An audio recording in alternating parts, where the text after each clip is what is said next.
Don't push a kid that you 6'8". Don't push somebody that little. That was uncalled for, in my opinion. Let those two girls that were jawing, let them go at it. But I can tell you this.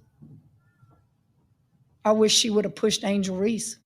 So, of course, the biggest story out of tournament, and for people who don't know, this is just a conference tournament. So every year before the actual March Madness, the brackets that you fill out start up, they do the conference. They do conference championships. So it's like the Big East play. I think, matter of fact, UConn just won that. And shout outs to Paige. I want to say they was playing Georgetown. I think Georgetown. That's who they played. Georgetown. So yeah, so it was Georgetown, and this was the first time Georgetown women, I think, even ever made it to the championship game in the Big East Conference. But again, like I said, and that is why I guess I get frustrated, because I'm somebody I'm sure if you've been listening to this show, probably even for like the last 2 years, speaking heavily on female basketball, even from the WNBA or if it's the women's basketball, college basketball now. I just don't like that the only time I sit here and see the Shade Room or I see any of these pages pick this up is when you sit here, you highlighting the fights, you highlighting Flo J brother getting arrested. Oh, this girl rap. Y'all don't post her music when she rapping. And that's my point. And that's why, so to me, where I kind of just somebody where I get frustrated, because it's like, I watch how easy white America will run to support Caitlin Clark. Like, just go. And it was so crazy. And shout out to one of our listeners. He had a betting page. He said, bro, you was spot on with the comments on Angel Reese. He sent me an Angel Reese joke. He's like, bro, I read the comments. I thought you was gassing it up. He's like, dog, these comments is crazy. And that's just, and they had nothing. I'm talking about, that post had nothing to do with Caitlin Clark. They didn't compare Caitlin Clark with nothing, but it was nothing but a bunch of angry white people in any Angel Reese post, and all you see is Caitlin Clark, Caitlin Clark. And of course, for most people, if the only time you even go and you engage with an Angel Reese post, if it's on the Shade Room, of course you're never gonna see a bunch of white people in no goddamn Shade Room comments. But if you sit here and go on an ESPN page or any of these other pages that actually just cover sports, especially college sports, though, you're gonna see nothing. Go on Twitter and search this girl name. I'm not dragging it. So that's my point, where I get frustrated to see, like, damn, the only time you sit here and talk about this girl, and I even, like I said, even when I seen the Bama Emmanuel Ocha, I'm like, dog, you sit here, you on a sports show. And she scored this 25, she had that 25.20 rebound game. The NFL season was over, so you ain't really got too much to talk about. I want to say she scored it the same week as the NBA All-Star, so you could have easily covered this. I can respect anybody who, like, I see Jamel Hill, I respect it because Jamel Hill, it's certain women that I follow on Twitter or on different social media, they always talk about women's basketball, so cool. Knock yourself out. If y'all want to talk about the LSU and South Carolina fight the whole weekend, I'm cool with if you on your normal day you are promoting women's basketball, cool. I'm not, this conversation ain't for you, but for the people who sit here and say, and especially for black people, it's just like, why is this the only time you gonna pick this up? Like, even for them, this is a big thing. Like, and don't get me quitting. I seen people sit here and don't give me, of course, I'm giving Jamel Hill some credit. I seen her sit here and a lot of people call her out on that. You race baiting, because what if Don Staley would have said the same thing. Like, what Kim Mulkey said, it wasn't crazy, dog. Like, if y'all don't know, if y'all watched the game, that girl Camilla, I can't never even pronounce her last name, but I talked about her shit like 2 weeks ago. I even talked about her when the first time when LSU played South Carolina and Angel Reese fouled out that game. No, that girl is huge. She's 6'8". She wasn't over exaggerating. Flo J is small, dog. So that whole little push, like, don't get it twisted. It ain't like, I get what she was saying, but then I seen people sit here mad at Angel Reese, and then she had to sit here and even make a long tweet saying at my stature, and what she meant, dog, I make M's already. I don't got it. That's why I haven't even declared if I'm going to the WNBA or not yet, because I get real money already playing college basketball. So it's not no rush for me to sit here and go to the WNBA right now. So she hasn't even declared if she was going to the WNBA or not, but she didn't mess her ankle up. She like, dog, what y'all want me to do? If I sit here, because guess who never get no type of coverage or no smoke? And that's why I'm gonna play this other clip when she was bigging up her teammate, because that girl got damn near almost just as many doubles this season as Angel Reese. But of course, I mean, even just for somebody like me, I'm gonna big up Angel Reese because I just already been bigging her up. This girl, I think this her first season playing with them, because I can't remember, I don't think she was on that team last year. But her even shouting out her teammate, where it was just like, y'all giving me all the credit, like, talk about her sometimes. And that was the part where I got frustrated when I'm seeing all the blogs posting her and this, that, and the third. And I'm like, dog, this girl is an elite teammate and she is an elite player, but y'all wanted her to get into a goddamn altercation.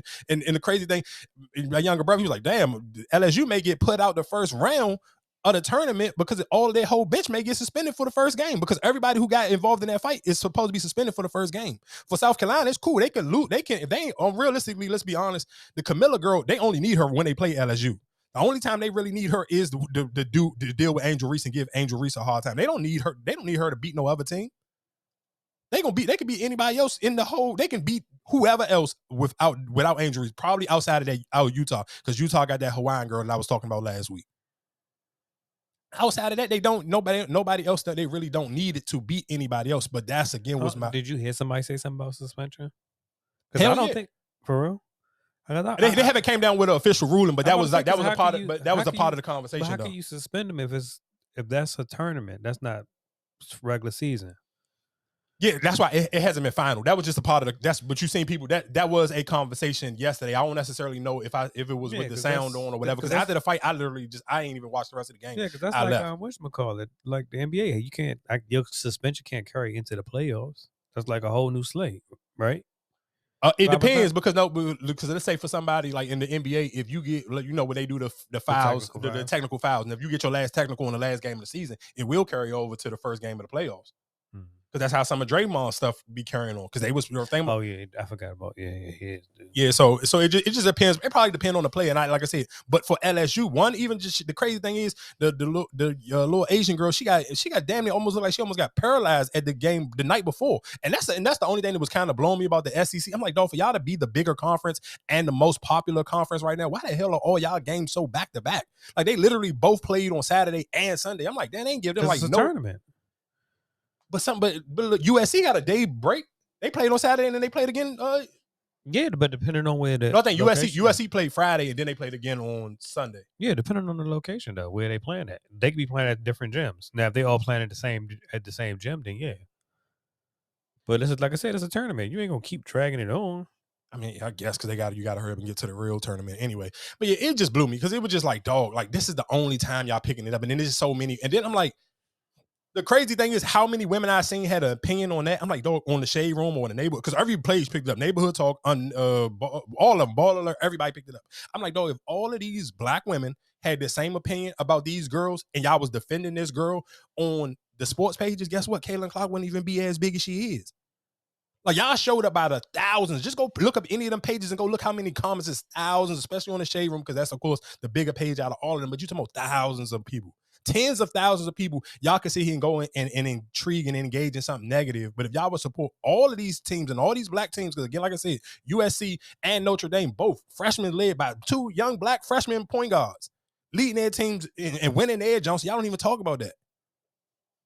And that was even my beef with Jamel Hill. I'm kind of like, dang, all right, dog, we get your point. You trying to defend Don Staley. You trying to say how great of a person he is. Oh, cool. We played that. We talked about how great Don Staley was last week. And that's, again, when I'm talking about early in the jump. Sometimes it's not even, have your takes and have your points about people before you, it shouldn't have to lead up to a moment to get his take. I played Don. We literally just had a conversation last week when I said Don Staley is just an elite, just off of, not because we were just talking about the wins, but even when we played the clip of her sitting here bringing out Camilla parents and her sister to come to the game. And that's my whole point, where it's just like, dog, I just hate that when the negative stuff just carry more, and I'm just be so supported and disappointed in how, as people, you don't sit here and ride for Angel Reese. You don't ride for none of these other females. Because cool, I'm not saying everybody got to be LSU fans, because I know for a fact it's a lot. Trust me, I've built my social media platforms up, especially of the last couple of years, even speaking on, shouting out South Carolina or Juju Watkins or whoever. So I know don't get it twisted. Some people went to these colleges. South Carolina is a popular college, period. So there is a lot of their alumni be heavy on all social media platforms, and it be all black women. And the crazy thing is, at the game, I'm like, I was, so crazy because it made me even think a little bit like, damn, you make it such a race thing with the Caitlin Clark. But I'm like, dog, you look at this LSU, all the women that with that LSU game with LSU merchandise on, it was all white women. I'm talking about the whole LSU at that game was nothing but a bunch of old white women. All of them had their LSU stuff on, their Angel Reese jerseys from head to toe. Yeah, that's not a black college like that. No, it's not, but that's just so. But it's so because the only reason why I guess because their star athletes are black, so it just kind of outside of Joe Burrow, so it kind of make it just a little bit hard to be like whatever the case may be. Let me play this Angel Reese clip though when she was bigging up her teammate. Never really want to let my team down all day. And real quick before I play this clip, this was from Saturday's game. So Saturday, who did they play on Saturday? They played. Why can't I remember? And it's the only thing. Real quick before I play this clip. I can't remember who they played on Saturday. I want to say it was Auburn. I want to say, they played Auburn. And South Carolina played Tennessee. And the South Carolina game came to a buzzer beater from Camilla. at a 3-point line, and they were so disrespectful. They literally left her wide open. Like, ain't nobody even run to put a hand out there. I was like, dog, is this real? Like, they gave her a wide open. I get it. That was her first 3. She hit all, I want to say they said either her career or all season. Yeah. So I kind of get it, but I don't. It's a game winner, though. You ain't giving somebody a wide open 3. Like, nobody don't even run to put a hand out there. You should. And she hit that joint clean, like went smack, got swap, nothing but net. I don't even care if that Shaq out there. It's just some shit you just yeah, don't. you could just some type of respect for the game, man, and that's crazy. And and you know what's so. And the crazy thing is, that's how South Carolina lost last year, because Caitlin Clark definitely wasn't. It was one of them girls on South Carolina that she kept giving open 3s to, and she kept missing. But anyway, like I said, that was leading up. So, and that was my thing. I'm gonna play this clip, and you can hear Angel Reese even talk about how bad her ankle was. So for people who were sitting here saying, "Oh, she walked away from the fight, she didn't get into the fight," like, bro, just listen to this clip. Trying to figure out if I was going to play today, and I didn't want to give up on my team and not let us not get to the championship because of me.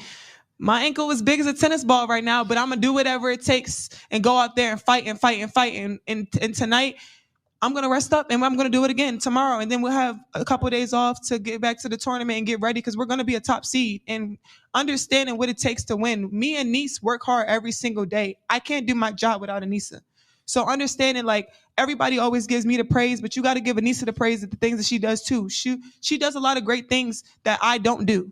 So I just don't want to always get all the praise. Like, give Anissa her props. Like, give her flowers. She's one of the top guards, posts, whatever you want to call her in the country. Like, I don't want this to always be on me. I don't get the player of the year without Anissa. I don't get my rebounds without Anissa. I don't score without Anissa. So coaches, yeah, y'all can give me my props. We both player of the year at this point. Period. I'm out. I just never. And that's why I love Angel Reese, because she giving her whole time she's saying it, her neck rolling, her head, her shoulders. She just giving a bunch of energy and a bunch of swag with the conversation. But my whole point of it is, she absolutely right. Like, Google that girl. I think what's her name, Elisa Monroe. That's cute and all, but it don't work like that. That's a part of sports. I hear you saying, yeah, you should big up my other players, my other teammates. Without them, I wouldn't. But at the end of the day, you are the star. That's why you getting paid the most. You are the star on that team. We're not going to sit here and ask Flo or anybody else. We're going to interview you. That's just like you know what I'm saying, with LeBron. Well, LeBron, why you didn't take that last shot? We're not going to interview. No, you absolutely. I get what you're saying, and you're absolutely right. But at the same time, though, as a player, you have to know how to, because like she said, I'm playing on a bump ankle. Yeah, I have to rely on you. Yeah. And don't get it twisted. Like I said, no, don't get it twisted. You can Google this girl's stats. The girl she talking about literally got endless double too. She got endless 20-point games as well. Like, don't get it twisted. They literally both have been doing their thing. And like she said, it makes it my job 100 times easier for me to be able to get rebounds, because you can't just focus on me. And I do like the Angel Reese stumbled on a word, and she don't know. Like, when I sit here and say big man, because that's what most people are used to saying. That's what she was like, whatever y'all want to call it, a god or whatever, big, whatever. I don't, because you don't know. It's not no real proper term for it, because realistically, the position they play, known for men, is called the big man. So I was just glad that she didn't know what to call it, neither the same way I don't be knowing what to call it. But like I said, again, shout outs to USC, Juju Watkins. And the crazy thing is, Juju Watkins, she had a great game on Saturday, but yesterday she didn't even have a good game, and they still won the championship. Because on Saturday she had 33. They went to overtime with UCLA, and UCLA was the 2 seed, and USC was the 3rd. I won money betting with USC, because you couldn't get no good bets with South Carolina and LSU. This shit was like, I want to say they had South Carolina like 15,000. Like, if you would have bet, I don't care what you would have bet, you literally would have. If you would have bet $100, you would have won like 15 cents.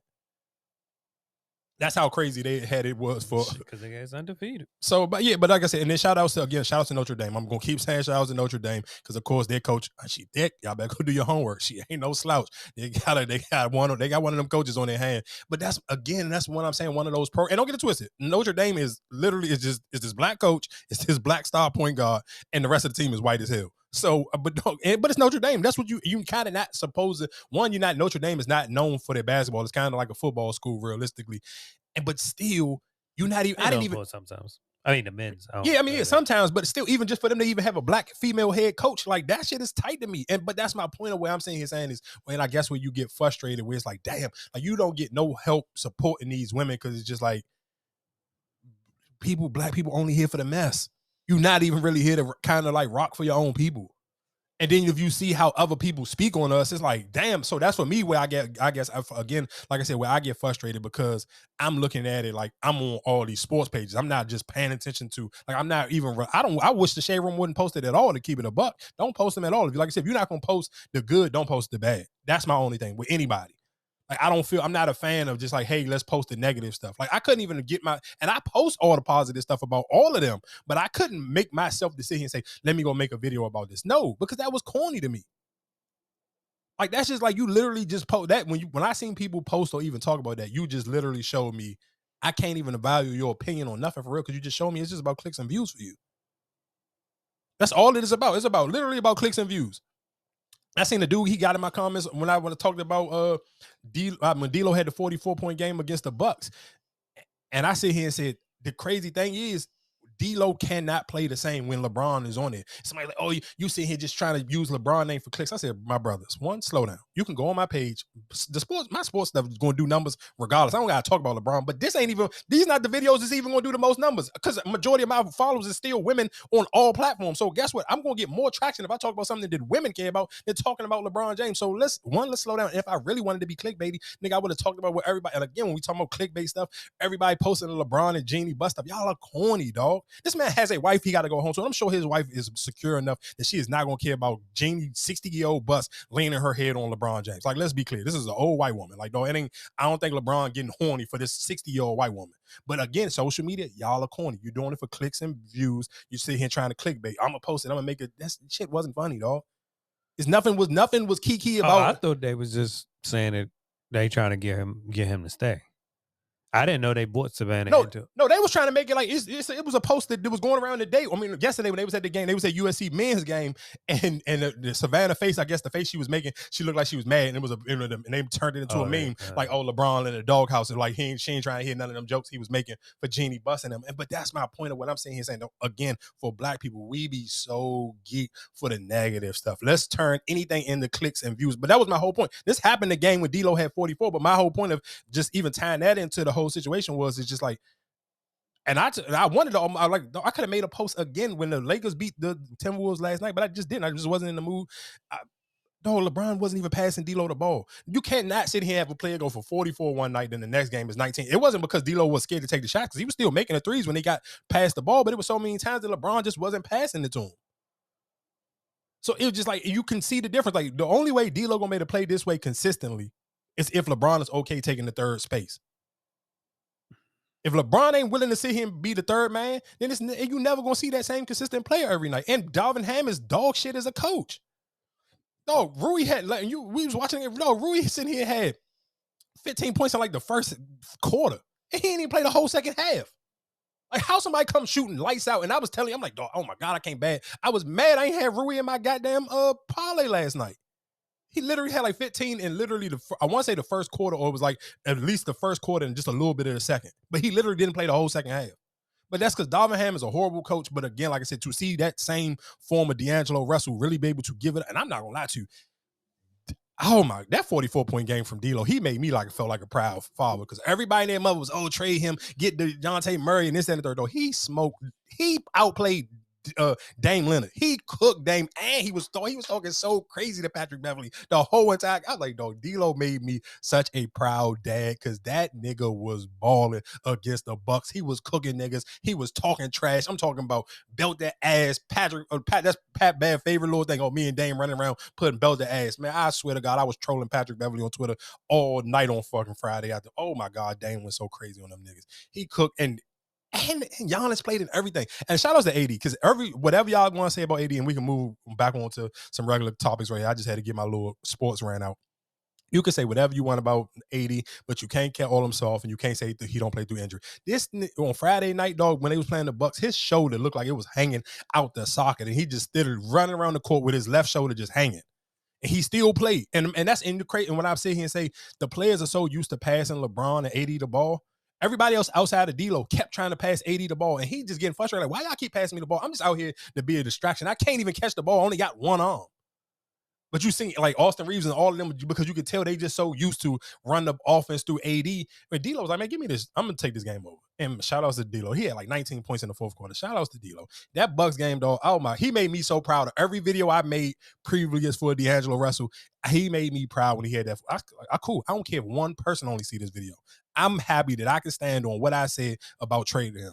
Because, dog, y'all don't watch basketball. And a lot of y'all don't. You just watch the highlights. You don't know what you're talking about. When you say somebody plays inconsistent or whatever case may be, I know you don't watch the game. Because if you watch that game between the Timberwolves and the game against the Bucks, you can see when LeBron was back, LeBron wasn't passing the ball. D'Lo didn't get able to take as many shots as he did against the Bucks. And when he got the opportunity to work his confidence up, to work his momentum up, he showed you what he can do. Oh, he had 41 points on the second best team in the Eastern Conference. Like, what are we talking about, dog? Cooked him. And shout outs to what's my man Dinwiddie, dog. He earned his whatever little bit of bread he getting with. Oh yeah, matter of fact, cool. Before we get off this sports, because we do got you, I'm sure we got other Pittsburgh Steelers fans, and you are the kind of like you're a diehard Steelers fan, but you don't talk. But what's your feelings on getting Russell Wilson? Good luck. You think he's gonna be the starting quarterback with the rip? Yeah. For $1 million? Hell yeah. Hell yeah, that was a save. Yeah, I'm not gonna lie to you. I'm gonna tell y'all right now, you're not gonna get no Pittsburgh slander from me next year just because they got a black quarterback and a black coach now. So I'm cool. Yeah, that just checks off the box for me. So I can't give you no Pittsburgh slander. I just can't. You got a black coach, black quarterback. I'm sold. So shout out to the Steelers for picking up Russell Wilson.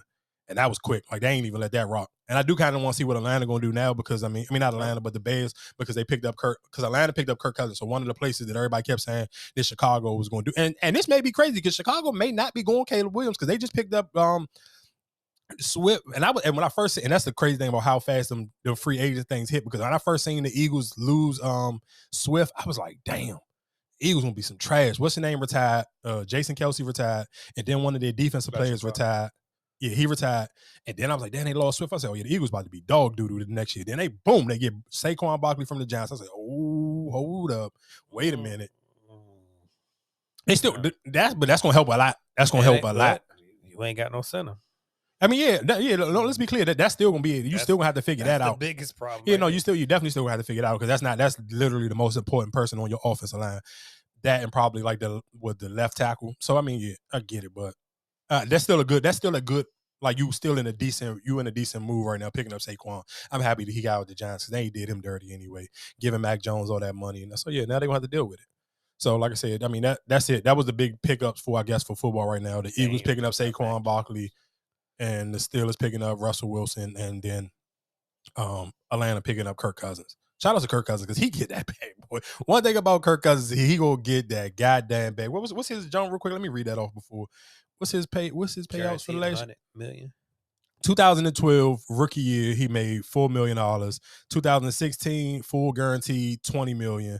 2017 $23.9 million, so basically $24 million. 2018 $84 million. 2020 $66 million. 2022 $35. These are all full guaranteed. In 2024, he just sold for $150 million, $100 million fully guaranteed. Shout out to Kirk Cousins. He get to that busy. And he coming off a major injury. Damn. Yeah. Shout out to Kirk Cousins, though. He get to it. You like that? He get to that bag.